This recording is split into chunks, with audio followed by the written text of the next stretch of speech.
de administración, administración de negocios internacionales, gestión de recursos humanos y marketing. Tengan ustedes muy buenas noches. Soy Evelio Ventura, he sido designado por la facultad como presentador de esta videoconferencia. Me complace en presentar la 12ª jornada de intercambio de experiencias empresariales y de negocios, que constituye una experiencia de aprendizaje como complemento a la formación profesional de los estudiantes, diseñada como un espacio de reflexión, análisis y juicio crítico de buenas prácticas empresariales y de gestión pública, que les permitirá conocer la versión de los actores principales del mundo de los negocios. De acuerdo con la programación, en esta oportunidad vamos a desarrollar el tema meritocracia en entidades de gobierno versus organizaciones privadas. Estará a cargo del señor Elmer Conde Villavicencio. El señor Conde es licenciado en Administración de Empresas, cuenta con un MBA en la Universidad del Pacífico. Como ejecutivo, cuenta con más de 30 años de experiencia en gestión de recursos humanos, planificación comercial, emprendimiento y otras áreas empresariales en el sector privado y público. Se ha desempeñado como jefe y gestión y soporte comercial, jefe de gestión de campañas comerciales en Telefónica del Perú, ha sido jefe de recursos humanos en la Superintendencia Nacional de Fiscalización Laboral, SUNAFIL, director ejecutivo en Gastronómica Refresca SAC y actualmente es gerente general en Colcom.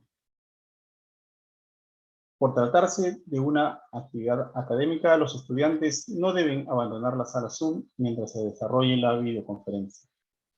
Estar atentos porque deberán elaborar una recensión de la conferencia para presentar a sus profesores de asignaturas. Las preguntas de los participantes serán canalizadas por mi persona a través del Q&A levantando la mano, los mismos que serán respondidas por el expositor al final de la videoconferencia. Cabe reiterar que esta videoconferencia está siendo grabada en la plataforma Zoom y será difundida en el canal Zoom USMP, YouTube y demás redes sociales. Sin más preámbulos, damos pase al señor Conde. Puede usted iniciar la presentación. Gracias, Evelio. Gracias a la universidad por esta oportunidad de dirigirme a todos ustedes. Creo que la experiencia que he tenido en mis 30 años de labor han sido mérito, ya que estamos hablando de la meritocracia, para poder exponer a ustedes algunos casos que he tenido que vivir en mi desempeño profesional, tanto en entidades de gobierno como en organizaciones privadas. En esta oportunidad, esta es la agenda que les propongo para ver esta noche. En primer lugar, el objetivo, luego las diferencias entre el sector público y el sector privado, que son muy importantes para entender por qué las cosas se hacen de esa manera, sin que signifique que en el sector público se hacen bien, o en el sector privado se hacen bien, o al revés. Y luego, inmediatamente, que creo que es lo que a ustedes más les interesa, es exponerles algunos casos dentro del marco de la meritocracia. El sistema meritocrático con algunos subsistemas como la evaluación de puestos, líneas de carrera, reclutamiento y selección de personal y evaluación de desempeño. Seguramente en su análisis curricular ustedes podrán tener en la mente en este momento otras herramientas, pero yo he escogido estas para poder brindarles las experiencias que inmediatamente les paso a comentar. Veamos el objetivo. El objetivo de esta sesión es analizar la gestión de la meritocracia a través de casos que se exponen con las características y diferencias entre entidades del sector público y organizaciones del sector privado. Palabras clave, meritocracia, que en realidad meritocracia, si es que se analiza desde un punto de vista etimológico, entendemos que es el gobierno de las personas que están capacitadas para sus méritos, es decir, a nivel de gobierno. Pero ¿cómo entendemos la meritocracia? ¿Cómo es que aterriza la meritocracia en las instituciones y empresas? Es a través del meritaje, es decir,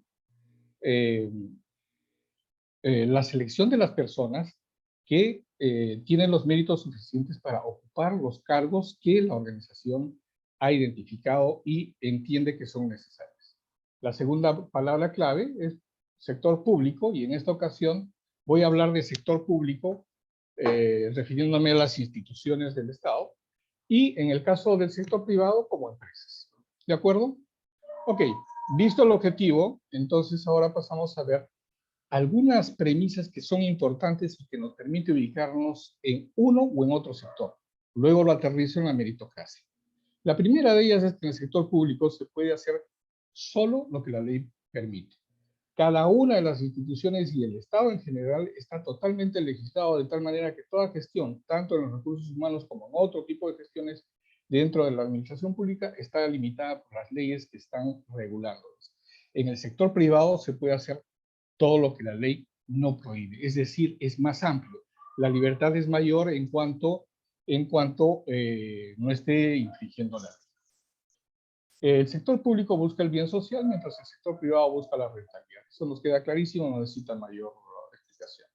En el sector público, las instituciones son del Estado, es decir, son de todos. Todos tenemos derechos sobre ellas. En el sector privado, las empresas son de los accionistas o del dueño o de los dueños. ¿Todos los ciudadanos podemos postular a un cargo público? Sí, si cumplimos los requisitos básicos que pide la ley de cada uno de los estamentos, podemos postular a cualquier cargo público. En el caso del sector privado, postulamos solamente los que somos admitidos en los procesos de reclutamiento. Todavía no estoy hablando de procesos de selección. En el sector público, todos los ciudadanos podemos reclamar, demandar por incumplimiento en los procesos. Todo proceso de reclutamiento y selección es público y por ende lo tengo que publicar en las páginas institucionales indicando cuáles son las actividades, cuál es el cronograma y cuál es la publicación de los resultados de cada una de las etapas. En el sector privado no necesariamente es así. Yo estoy concursando a un cargo de jefe de comercial en una institución y sin embargo no hay la necesidad de que me hayan expuesto cuáles son las fechas y por ende de pronto ya no me llaman. Y resulta que ya fue seleccionada otra persona sin mayores explicaciones. En el sector público, los cargos y estructuras organizativas están definidas y limitadas en documentos oficiales, leyes, MOP, ROP, etc. Mientras que, es decir, está grabado en piedra. Mientras que en el sector privado, estos pueden modificarse a criterio de los órganos directivos. En el sector público, el nepotismo está prohibido. Casos vemos, no sé si todos con la respectiva sanción o corrección en todo caso, pero el nepotismo está prohibido. Un viceministro no puede decir que su hijo sea el viceministro, que su cuñado sea el director. No, el nepotismo está prohibido. Mientras que en el sector privado el nepotismo no existe. Más bien, aquí en el sector privado prima más el sentido de la confianza. Yo soy el gerente general y en el cargo de director de finanzas y tesorería necesito a alguien de mi entera confianza. Y no confío en nadie más que en mi hermano. Y por ende lo pongo allí porque sé que él me va a cuidar cada sol que entre a caja y que no se me va a desaparecer nada. Por eso mismo, dentro de este enunciado decimos que el nepotismo no existe. Por ende, está permitido. En el sector privado, ojo. En el sector público, las instituciones del Estado, como sabemos, son nacional, regional, local, más los organismos adscritos a eso, por ejemplo, de salud, el mismo SUNAFIL, SUNAT, etc. Todo eso es el aparato del Estado en el sector público. En el sector privado, una buena clasificación es en grandes, medianas, pequeñas y microempresas. Hay aproximadamente 13 regímenes laborales y hay aproximadamente 10 regímenes laborales en el privado. Antes de pasar a este punto, lo que quiero mostrarles es algo que debemos tener siempre en cuenta, porque cuando hablamos de empresas, hablamos, según el INEI, la Cámara de Comercio y el Ministerio de Producción, aproximadamente 2.981.000 empresas registradas en el Perú, de las cuales el 95.5%, repito, el 95.5% son microempresas. Es un dato interesante, ¿por qué? Porque además estamos hablando de empresas formales y en el cuanto a la micro y pequeña empresa,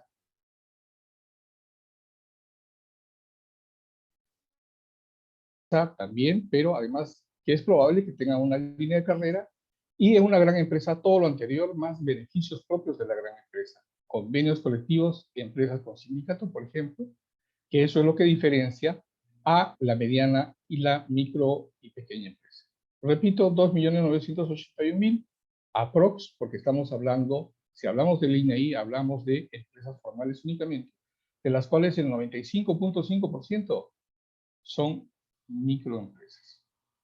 Decía 13 regímenes laborales por un lado y 10 regímenes laborales en el sector privado. ¿Por qué es importante esto?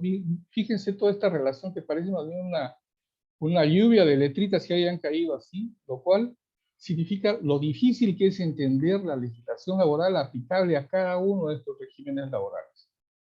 ¿Y por qué hablo de regímenes laborales? Porque dentro de eso la normativa explica cómo debe de ser y cómo realmente es la meritocracia en las instituciones públicas y en las instituciones del Estado.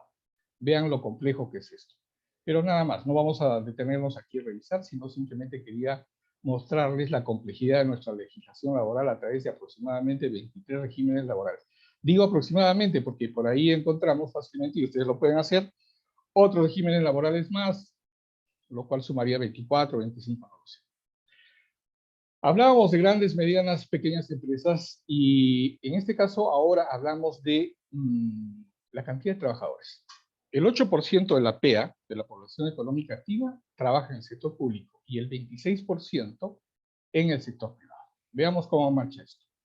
Hay en el Perú, según el INEI, al cierre del cuarto trimestre de 2021, 17.195.000 trabajadores, personas que están económicamente activas, de las cuales el 36%, léase, 6.256.000 tienen una PEA con empleo adecuado. ¿Qué empleo adecuado? 60.000 independientes, 1.422.000 trabajadores del Estado y 4.774.000 de la empresa privada. Aquí, ojo, son datos crudos. ¿Por qué? Porque si yo hablo de 1.422.000, estoy hablando de la gente que trabaja en el Estado en planilla. Pero recordemos, y lo vamos a ver luego, que hay otras modalidades de contratación que precisamente no son planilla. Y en cuanto a la empresa privada, estamos hablando de empleo formal. Tengamos en cuenta esos números. Bien, las contrataciones de personal del sector público también se dan bajo otras modalidades no laborales. Y aquí me refería a, por ejemplo, a las órdenes de servicio o prestaciones de terceros, que trabajan al igual que un trabajador del régimen CAS, pero que no están en planilla. En el sector privado, si existe la informalidad empresarial, existe la informalidad laboral y además existe la informalidad laboral en la formalidad empresarial. Parece un trabalenguas, pero si lo analizamos con cuidado o lo repetimos con cuidado, vamos a concluir en eso. El sector público es poco supervisado, a lo mucho las instituciones adscritas a servirles fecha un ojito de vez en vez, pero en el sector privado es muy supervisado. En lo laboral, tanto por la SUNAFIL como con el Ministerio de Trabajo y Promoción del Empleo. Aparte está la SUNAT, Defensa Civil, etcétera, etcétera. Bien, teniendo en cuenta estas premisas, vayamos ahora a ver los casos que me he invitado a proponerles, en los cuales están dentro del sistema de gestión de recursos humanos como dentro de la meritocracia. El primero de los cuales es el de la sanguchería Mercaderes. Esta es una pequeña empresa privada, familiar, constituida como sociedad anónima. Acogida a los regímenes MIPE, tributario y laboral, totalmente formalizada, por ende supervisada, en el rubro de expendio de comidas y bebidas, sándwich, bebidas, menú, etc. Y los domingos, platos especiales. Horas de atención, este es una limitante bastante importante, de 12 horas diarias de lunes a sábado y domingos mediodía. He escogido este primer caso al tratarse de una pequeña empresa en la cual uno podría decir, pero ¿qué tiene que ver aquí la meritocracia? ¿Qué tiene que ver aquí la gestión de personal vista desde el punto de vista científico, analítico? Pues si queremos hacer una gestión exitosa en todo tenemos que tener mucho cuidado y consideración algunos conceptos que hay veces los vemos en la teoría y simplificamos y decimos, esto en la práctica no se da, lo cual no es así. Bien, ¿qué características tenemos aquí en la sanguchería Mercaderes? Una limitante, el horario prolongado que genera costos de planillas por sobretiempos. Si el horario laboral es muy alto, entonces uno diría, oye, hay que acotarlo, hay que hacerlo menos, pero quien ha estado en el negocio de la comida sabe que La mayor parte del tiempo que uno tenga abierto el negocio, mayor posibilidad de ingresos. En un negocio que el presupuesto de gastos es muy acotado, es decir, el presupuesto de gastos tiene que llegar al mínimo porque a veces los ingresos que se miden día a día no dan lo suficiente como para poder pagar los gastos. Entonces hay que tratar de explotar más el negocio, cual mina de minerales en las cuales no sabemos si vamos a encontrar tierra o mineral, pero ahí tenemos que seguir trabajando. Es necesario tener un debido cumplimiento a las regulaciones tributarias, laborales, principales, seguridad, salud, etcétera, porque créanme, lo sé por experiencia y por eso me permito exponerles, un negocio pequeño es más supervisado que una gran empresa, y lo digo por experiencia. Pues bien, ¿qué es lo que debemos hacer dentro del proceso de evaluación de puestos? La teoría nos dice que lo primero que tenemos que hacer es identificar las áreas funcionales. Nosotros identificamos 5 áreas: administración, logística, cocina, salón y caja. Hay más, seguramente, por ejemplo, seguridad, por ejemplo, contabilidad. Pero el presupuesto no da para tener personal de seguridad permanente, así es que un poquito que hay que hacer seguridad todos y apostar a que no nos ocurra nada, en fin, poner una cámara de seguridad es lo mucho que podemos hacer. Más allá, los ingresos de pronto no nos permiten poder tener una cobertura mayor. Bien. Luego que tenemos, identificamos los puestos por cada una de las áreas y los méritos requeridos. Ojo, acá ya estoy hablando de méritos.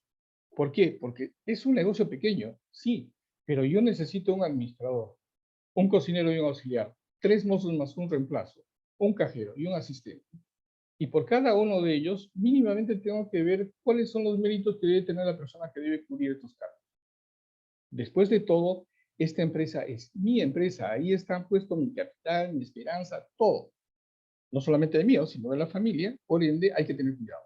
Entonces, para el administrador se tienen que fijar algunos requisitos mínimos que hacen la actividad de meritaje o meritocracia.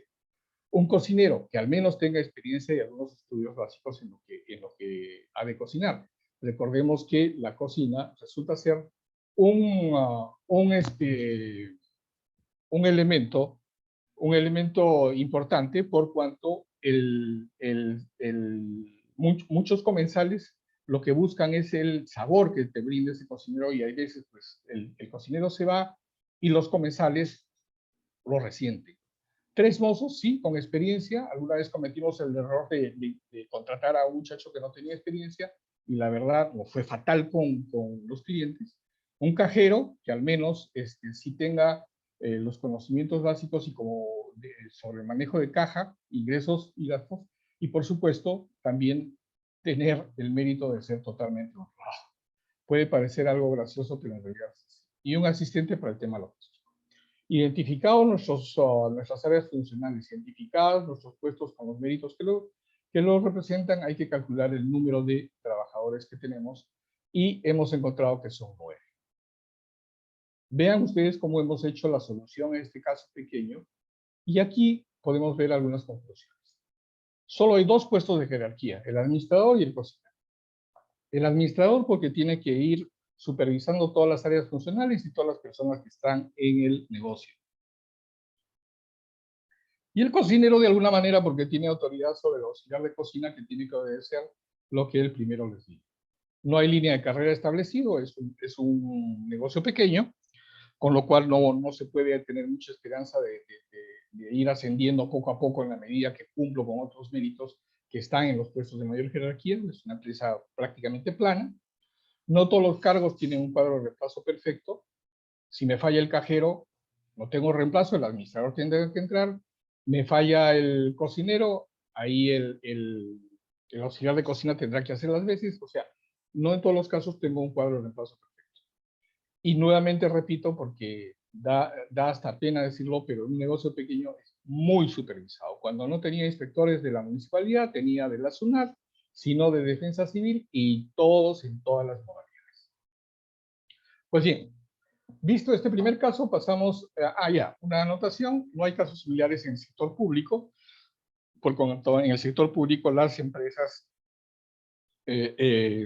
equivalentes por lo menos son medianas o grandes empresas. empresas. No hay pymes o del tamaño de una pyme en el sector público. Al menos yo no lo he identificado. Veamos el segundo caso, pero esta vez desde la óptica de la línea de carrera. La línea de carrera es una gran empresa privada que reservo el nombre porque ya la empresa no existe y la verdad tendría cierto reparo en mencionarla cuando ni siquiera tengo una autorización o alguna visión de que pueda ser aceptado. Pero de repente ustedes lo pueden deducir. Se trata de una empresa constituida como sociedad anónima, fue adquirida por otra empresa internacional, una empresa privada, pero con accionariado mayoritario del Estado, o sea, el Estado era el que decidía, sin embargo, la constitución era de una empresa privada. Es el sector de comunicaciones, tiene una base tecnológica muy sólida, una estructura orgánica piramidal, una organización burocrática maquinal con 3.000 trabajadores, un ámbito de acción limitado por el área geográfica asignada por el Estado y un sindicato altamente influyente. ¿Qué encontramos aquí? Múltiples cargos en múltiples grupos ocupacionales, todos ellos diferenciados por méritos básicamente académicos, es decir, los estudios y los grados que hayan obtenido en cada uno de los grupos ocupacionales. ¿Difícil traslado de un grupo ocupacional a otro? Sí, por cuanto si yo soy del grupo ocupacional de administradores, no puedo pasarme al grupo ocupacional de ingenieros, por más que los ingenieros ganen más. Tendría que rehacer mi carrera profesional. Alto promedio de permanencia en la empresa, remuneraciones comparativas atractivas, sí. ¿Esto en qué concluye? Concluye en que el tiempo de vida laboral de cada trabajador es muy amplio, o era muy amplio, por ende, la presión para lograr mejores expectativas era interna y cada vez más grande. ¿A través de qué? A través del sindicato o de las asociaciones profesionales. Entonces, sí había una presión para poder distinguir línea de carrera en función a la meritocracia.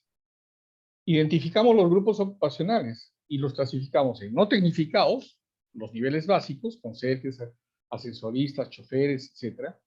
Tecnificados como los técnicos operarios, operadores u operadoras, secretarias, que en esa empresa era un grupo ocupacional bastante reconocido, importante.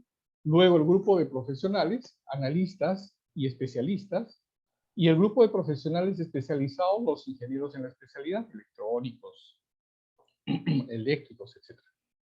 Tenemos los grupos ocupacionales, tenemos los rangos en cada uno de los grupos. ¿Qué es lo que nos falta? Nos falta hacer una línea de carrera para estos grupos ocupacionales que sea de alguna manera equitativa y satisfactoria para los miembros de cada grupo ocupacional. ¿Cómo se hizo esto? Que seguramente es un modelo que ustedes también lo han visto en otras organizaciones. Primero, se establecieron 15 categorías, de la 1 a la 15. Cada categoría tenía una mejor remuneración que la anterior. Es decir, el de la categoría 6 tenía una mejor remuneración que la 5, el de la 11 mejor que la 10, el de la 15 mayor remuneración que el resto de categorías. Y entonces los grupos ocupacionales se clasificaban de acuerdo a las categorías aquí establecidas. De tal manera que en el nivel más básico, conserjes ascensoristas, había una categorización del 1 al 4.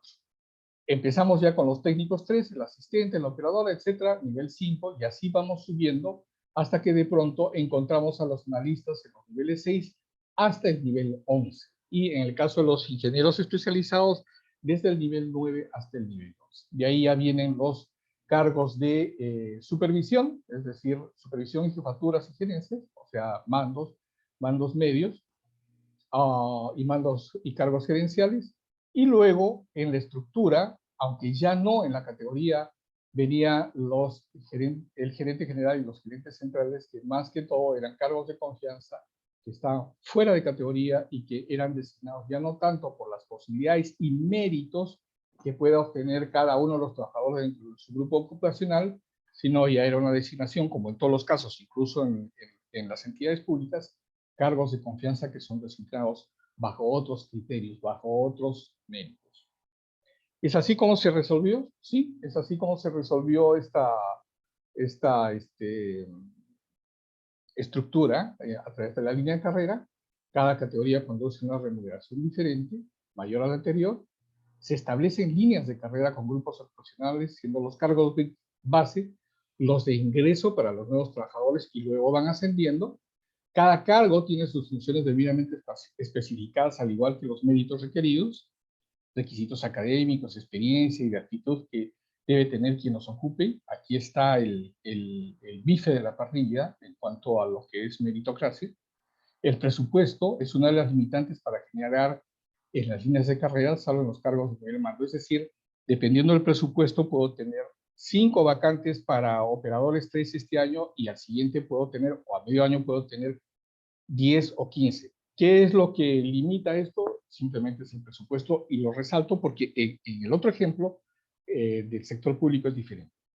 No hay facilidad para el traslado del grupo ocupacional hacia otro, ya lo dije, por las especialidades académicas. Tendría que yo dejar de ser administrador para pasarme a la rama de ingenieros y para pasarme al grupo de ingenieros tendría que estar en conocimiento de la profesión de ingeniero. Pues bien, esto mismo, que es la línea de carrera en una gran empresa privada, lo vemos ahora en una empresa pública, en este caso, SUNAFIL.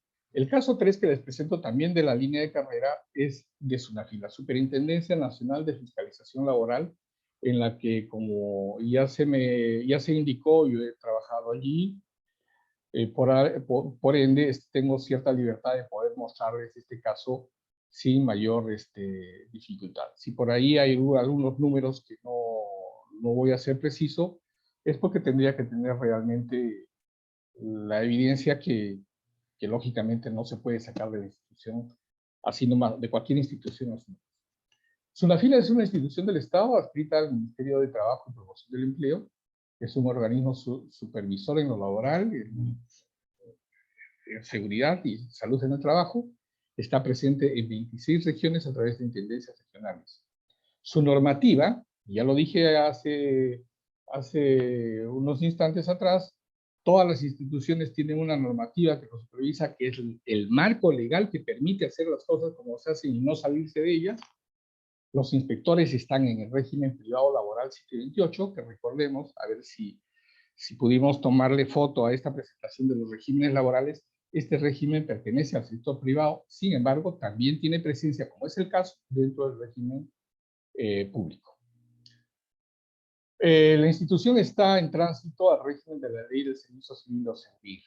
Esto es importante tenerlo en cuenta y los que quieran ahondar un poco más en servir o de repente tienen alguna cercanía en servir, pueden entrar a su página institucional para entender mejor de qué y cuáles son las funciones, de qué se trata servir y cuáles son las funciones que tiene en el sector público, que ahora es tan apetecido por el Ministerio de Trabajo. La ministra de Trabajo quiere trasladarlo de la presidencia del Consejo de Ministros a el ministerio a su cargo. Bueno, son cosas ya que no corresponden analizar en este momento. Bien, el acceso al sistema inspectivo, es decir, a la carrera de inspectores, es a través de concurso público de méritos. En la SUNAFIL hay 2 sindicatos relativamente fuertes, y la complejidad que se ha presentado ahora último es en la legislación laboral como consecuencia del estado de emergencia, por cuanto la legislación laboral ha tenido que cambiar bastante a propósito del COVID. Pues bien, veamos cómo es la línea de carrera en los inspectores de trabajo de la SUNAFIL.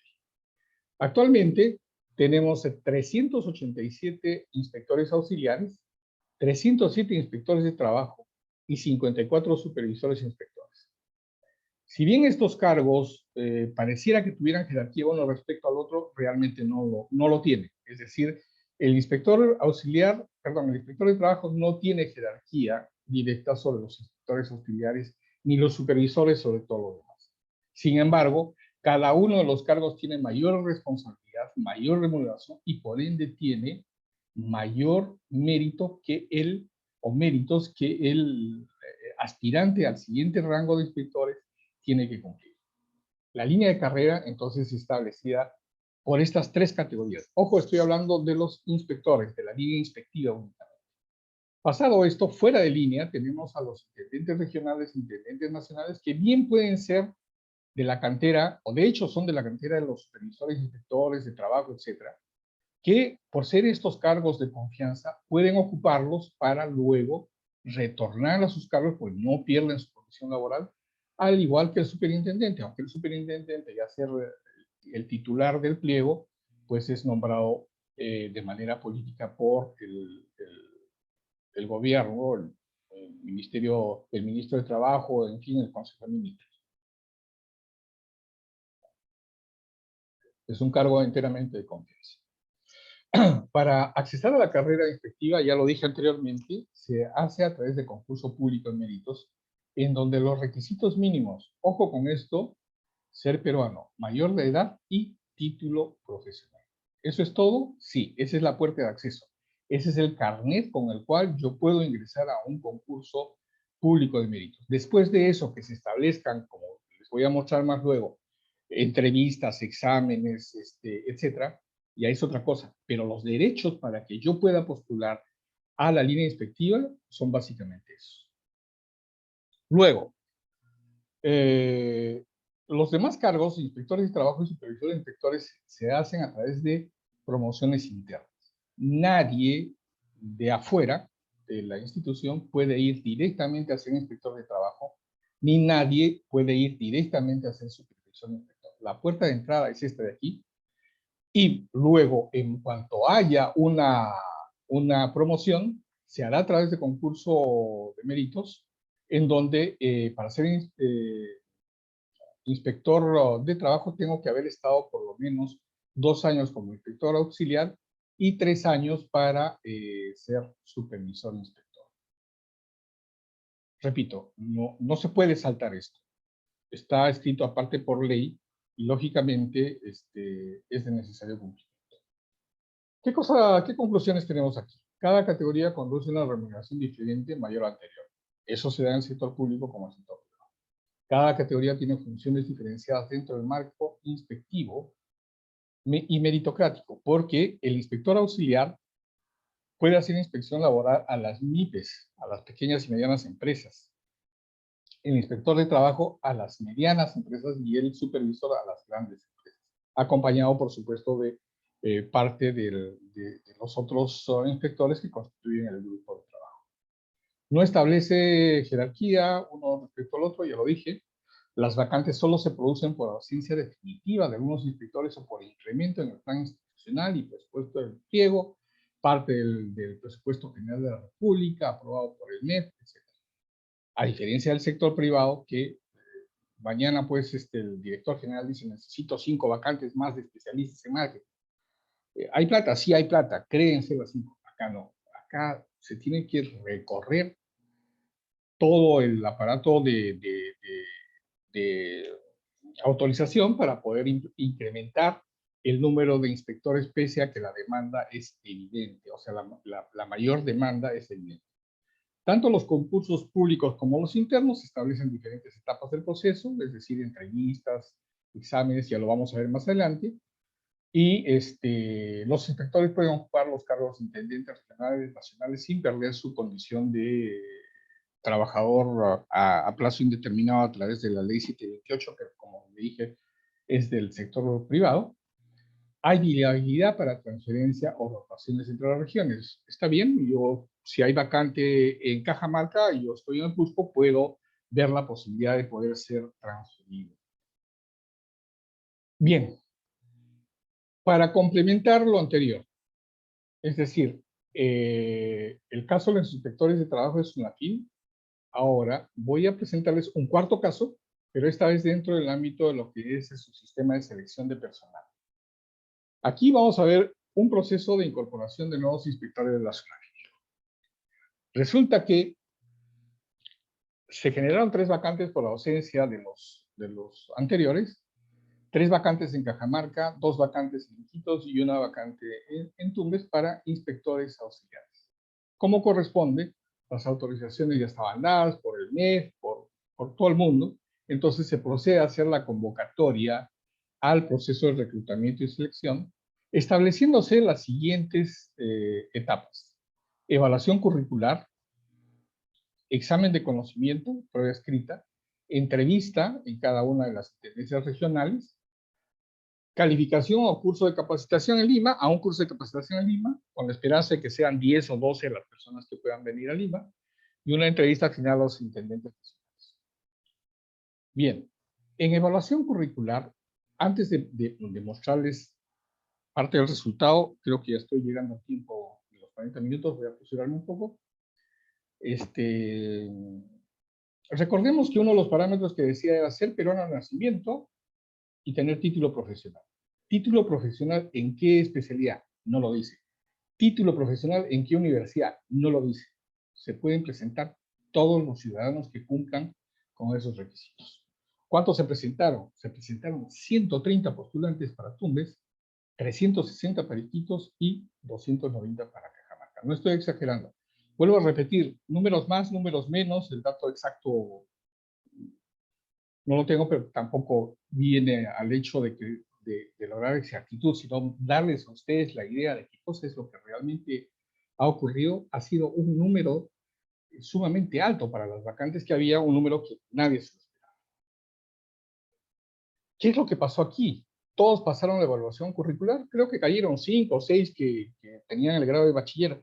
Para el efecto, lo único que se hacía era la validación del título profesional del postulante en la SUNED. Más allá de eso, si es de la universidad cuál, de esta universidad, de la otra universidad, no viene al caso, por cuanto la ley dice que cualquier ciudadano con título profesional puede postular. Entonces, sorpresa número 1, tenemos un número bastante elevado de postulantes. Pues bien, vamos al examen de conocimiento de prueba escrita, que había que tomarles a todos estos señores al mismo momento en las 3 regiones, con la misma prueba, por supuesto. O sea, un grado de confidencialidad bastante elevado. Pero lo más inesperado, y se lo digo porque hasta ahora me llega la sorpresa, es de que los aprobados en el examen de conocimientos, es decir, en esta segunda etapa, fueron 2, únicamente 2. 2 en Cajamarca. Todos los demás desaprobaron el examen de conocimientos. ¿Qué puede significar esto? Que el examen era muy riguroso, probablemente, pero fue elaborado por las intendencias nacionales aquí con un criterio de qué es lo mínimo que se espera que un postulante afín al sistema inspectivo pueda realizar. Pero en realidad fueron solamente 2 los que aprobaron. ¿Qué es lo que se tenía que hacer aquí? La ley que nos dice, la ley dice que quieras o no quieras tienes que concluir con el proceso, así haya uno, en este caso 2 postulantes que hayan pasado. Entonces, ¿qué hicimos? El proceso debió permitir la postulación de todos los ciudadanos que cumplan con los requisitos descritos en la ley 28806, que dije ya es la ley que regula el sistema inspectivo.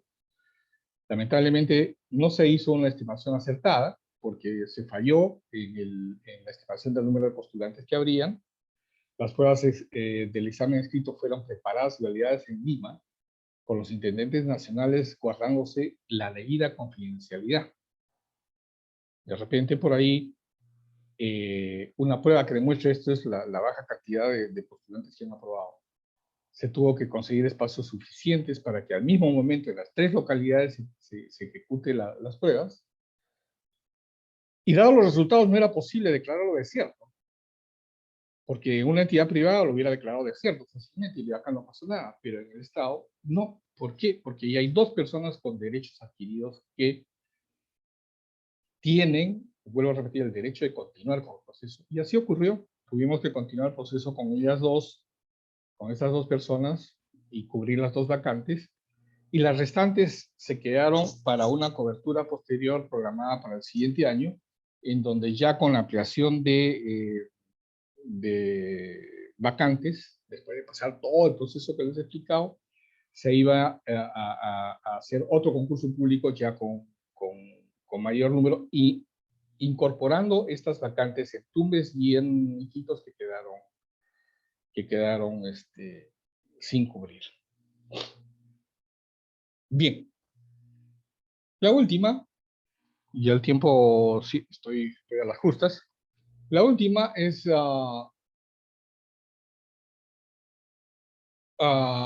un caso de Telefónica del Perú. Telefónica del Perú, pero esta vez dentro del aspecto de evaluación de desempeño, en donde voy a tratar de destacar la necesidad de contar con una evaluación de desempeño de una empresa tan competitiva como lo era en su momento, ahora lo sigue siendo también Movistar. Recordemos que Telefónica es dueña de la marca Movistar, y Movistar básicamente es telefonía celular compitiendo con Claro, no solamente telefonía celular, sino también internet, cable, televisión por cable, y por ende es un mercado altamente competitivo. La única parte que no es competitiva es telefonía fija. Pero en todo lo demás, Telefónica es una empresa que está en un mercado muy competitivo, y creo que ahorita mismo, no lo sé, con pena lo diría, no es precisamente el líder del mercado. Pero bueno, vamos. Telefónica Perú es parte de una empresa multinacional, como ustedes lo saben, con sede en España. Aproximadamente debe haber 6.000 trabajadores en todo el territorio nacional. Digo aproximadamente porque no llevo la cuenta de todos aquellos que se han retirado a propósito de los planes incentivados de retiro. Es una estructura piramidal, tiene un gran número de empresas de apoyo o subsidiarias, y está supervisada por OCDE. Es una empresa altamente tecnificada, ya lo dije, es un mercado altamente competitivo, operadora de varios servicios de telecomunicaciones, atractivos niveles remunerativos y posibilidad de movilidad internacional. Los trabajadores pueden tener la opción de ir temporalmente o ser trasladados hacia otros países donde hay un aprendizaje mutuo de las experiencias de quien vive esta experiencia y los que reciben a los trabajadores. De hecho, yo he trabajado con algunos compañeros de Brasil y de España, etc. Por ser competitivo, hay una necesidad de contener a los trabajadores calificados. Mientras mejor es un trabajador, mayor es mi necesidad de tenerlo conmigo, porque hace más llevadera el sentido de competitividad que debe haber en un mercado como este. Por ende, es necesario no solamente haber establecido los méritos que deben ser afines a cada puesto, y las personas que lo ocupen puedan cumplir con esos méritos, sino ir midiendo periódicamente si es que realmente seguimos manteniendo el mismo nivel de meritaje, o de pronto algunas áreas están decayendo o algunas están aumentando, qué modelos a seguir. Es necesario, dicho de otra manera, mantener siempre la toma de la temperatura para ver si mis niveles de méritos que requiero para los cargos en esta empresa tan competitiva se siguen manteniendo, mejorando o de repente. Es por eso que es importante tener una visión clara de los niveles de eficiencia requeridos para los trabajadores. Pues bien, entonces, ¿qué herramienta tenemos nosotros para medir la evaluación de desempeño? Hemos pasado por varias, yo he tenido experiencia por varias, y la que me permito, porque creo que es la más integral y menos subjetiva, es la denominada evaluación de 360 grados, que probablemente ustedes la han visto y seguramente estudiado, si no todos, algunos. En todo caso, las áreas a evaluar que se pedían en estas evaluaciones de desempeño eran compromiso con los clientes, flexibilidad, comunicación, contribución a resultados, innovación, liderazgo, visión de negocio. Ojo, esto no es letra sobre piedra, o sea, en algunas ocasiones pueden entrar más, otras diferentes, etc. Y también detrás de ellos es qué méritos debe tener para demostrar que el trabajador tiene un compromiso con los clientes. ¿Cuáles son los méritos que debe demostrar para tener flexibilidad, etcétera, etcétera? La evaluación de 360 grados, ¿qué nos dice? Nos dice que, en primer lugar, debe haber una autoevaluación del trabajador. En segundo lugar, el jefe evalúa, luego los pares de otras áreas evalúan. Si soy analista, otros analistas de otras áreas me van a evaluar. Pares del área evalúan, mis compañeros analistas de mi área me evalúan, trabajadores del área evalúan, en el caso de los que tenían jerarquía, tenían mando, entonces sus trabajadores también lo evalúan. Clientes internos lo evalúan, es decir, áreas a las cuales nosotros consideramos clientes internos, y otras necesarios evalúan, que podrían ser también áreas proveedores internos. Es decir, todos evalúan. Lógicamente, esto está apoyado en un sistema para que se guarde la debida confidencialidad y además no quite demasiado tiempo el estar haciendo evaluaciones y llenando formularios, etcétera, etcétera. Pero también parte de la evaluación de los 360 grados es el feedback y plan de trabajo que se ha de hacer. ¿Por qué? Porque como ya lo dije, es necesario mantener la temperatura en cuanto al nivel de calidad de nuestros trabajadores dentro del marco de la meritocracia. Sí, Elmer. ¿Sí? Elmer, para un par de minutitos para ir cerrando, porque hay varias preguntas por Ya, ok. resolver. Nada, en realidad este era el último caso que les había preparado. Y nada más decirles que concluye en identificar las fortalezas que tienen los trabajadores y las áreas de mejora, hacerles un feedback y preparar un plan de trabajo que se debe cumplir. Si no, sería letra muerta. En todo caso, amigos, estos son los 5 casos que les he preparado para exponerles en base a mi propia experiencia. No estoy diciendo que esta sea la ruta a seguir, simplemente les he contado experiencias en la sanguchería Mercaderes, o sea, una pequeña empresa, otra en una gran empresa que probablemente algunos ya han deducido cuál es, 2 en Sunafil y una en Telefónica. Espero que les haya servido para tener una mejor visión de lo que es la meritocracia, tanto en el sector privado como en el sector público, tratando de entender por qué se dan las cosas así en uno y en otro, sin que, vuelvo a repetir, uno sea mejor que el otro o una gestión sea buena y la otra sea mala, para nada. Simplemente son diferencias que he tratado de explicar. Muchísimas gracias y si hay preguntas, bienvenidas. Sí. Bueno, Elmer, muchas gracias por tu ponencia. Realmente el comparativo de la gestión privada y la gestión pública ha estado muy interesante. Aquí hay unas preguntas que te las voy a formular. ¿Qué criterios se toman en cuenta para la promoción de los inspectores a cargos de dirección? Inspectores a cargo de dirección, es decir, Sí. para inspectores regionales, inspectores nacionales. Si la pregunta se refiere a eso, esos ya son cargos de confianza. Y los cargos de confianza de pronto decaen, por ejemplo, en que sí, pues, tienen que tener una experiencia satisfactoria superior a los 5 años, porque has estado tiempo en el sistema inspectivo y estás calificado para poder hacerte cargo temporalmente, porque tampoco recordemos que es un cargo de permanencia infinita, como puede ser el supervisor o el inspector de trabajo.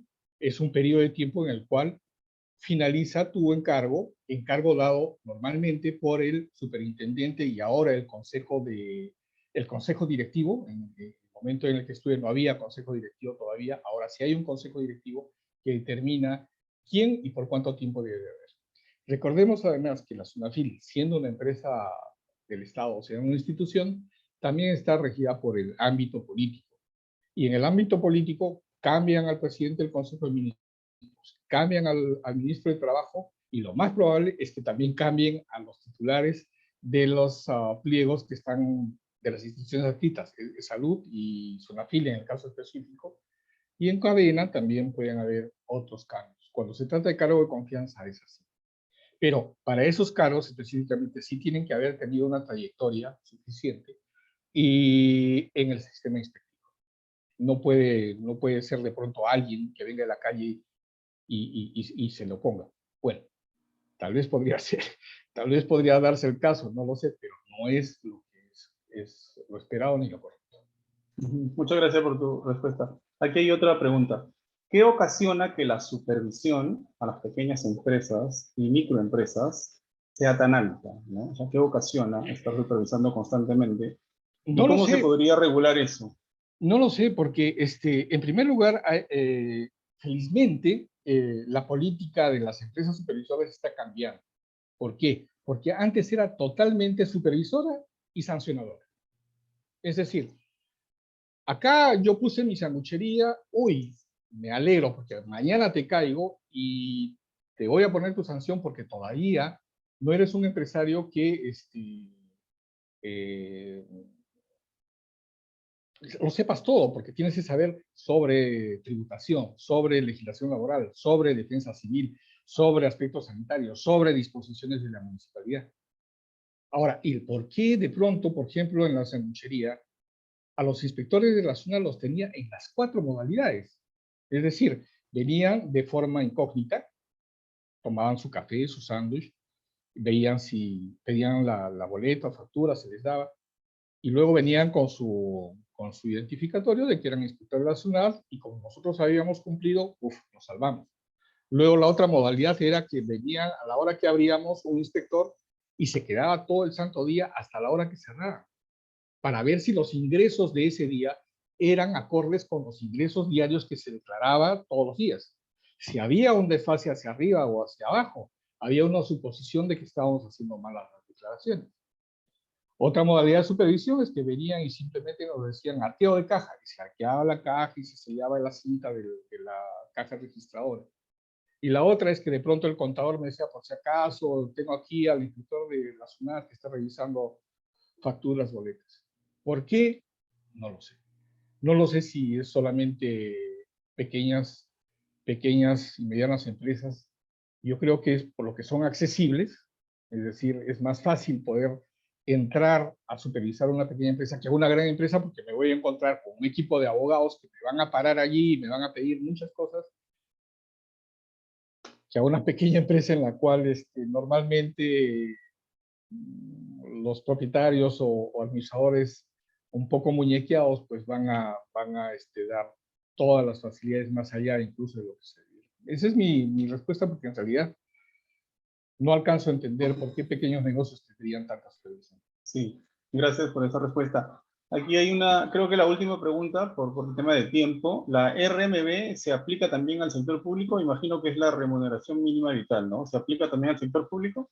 No, no se aplica porque las estructuras salariales ya están establecidas en el sector público, están incluso dentro del presupuesto general de la República. Y normalmente yo no recuerdo que haya habido algún caso en el cual la remuneración esté demasiado cercana a la remuneración mínima vital. Y yo presumo que cuando estiman la nueva remuneración mínima vital, se fijan primero si es que tienen casos en el sector público, y como que no los hay, entonces suben hasta que siempre hay una franja en la cual no choquen con eso. En realidad, los cargos que están estipulados en las planillas o en los planes del sector público, yo no he visto casos en el que haya siquiera una cercanía a la remuneración mínima vital. Incluso en los trabajadores que son del sistema CAS, ellos tienen en los cargos más de menor meritaje, tienen siempre, por lo que he podido ver, niveles salariales un poco más altos que la remuneración mínima vital. Bueno, muchísimas gracias por las respuestas. Estamos llegando a la parte final. Quiero agradecer a los estudiantes, a los docentes y autoridades en general por su asistencia y participación, ¿no? En nombre de la facultad y del decano, el señor Daniel Valera Lozano. Es importante hacer saber al señor Conde que el certificado de reconocimiento se le hará llegar por los canales correspondientes, ¿no? Y bueno, luego de haber concluido, quiero agradecer nuevamente y reiterar las felicitaciones al señor Conde y hacerle saber que lo esperamos en una próxima oportunidad. Muchísimas gracias, el evento ha sido sumamente placentero. Gracias. Listo, muchísimas gracias a ustedes. Hasta luego.